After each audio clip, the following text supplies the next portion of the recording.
So you just received your Nakto Cruiser model e-bike. The first thing you're going to want to do is unbox it and unwrap all packing materials, and it should look like this. You have your frame, user's manual, toolkit including hex and crescent wrenches, axle caps, front wheel with disc brakes, seat, pedals, charging unit, and keys. So let's attach the handlebars. First, you will need to remove the neck bolt and washer from the frame. Then place the handlebars onto the neck of the frame and replace the neck bolt and washer. Screw down the neck bolt, but don't crank it tight just yet. Now let's put the front wheel on.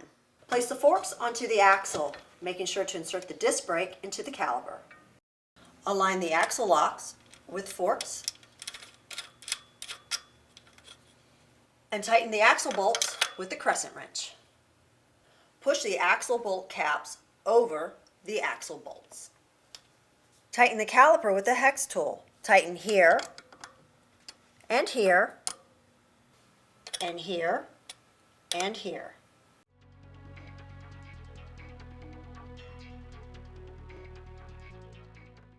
Then adjust the brake line tension at the bottom of the caliper until the fully engaged brake allows for a 1 to 2 finger width space between the brake clutch and the handle grip.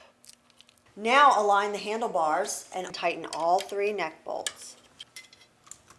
Insert the seat post into the frame and tighten with the quick release latch. And under the seat here is the quick release latch, giving you easy access to the battery. Now let's attach the pedals. You'll notice there's an L and an R for left and right. Simply screw the pedals into the pedal arms and tighten with the crescent wrench. Now let's take a look at the battery. Engage the quick release under the seat. Insert the key into the battery. While pushing, turn the key all the way to the left. Now the battery is unlocked and you can remove.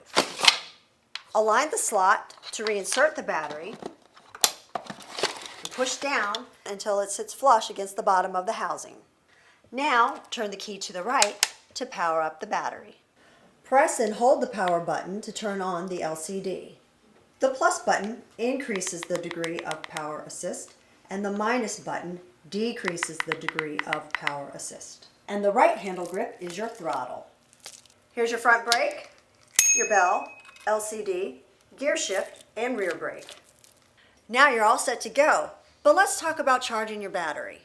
Plug the charger into the battery body here. You will see a red light go on the charger. A full charge will take between 4 to 6 hours. When you see the green light, you are fully charged, although you will need to leave it charging for 1 additional hour before use. However, it is okay to leave it charging overnight. If you have any additional questions, use the scan code to access our website. Okay, you guys, have fun!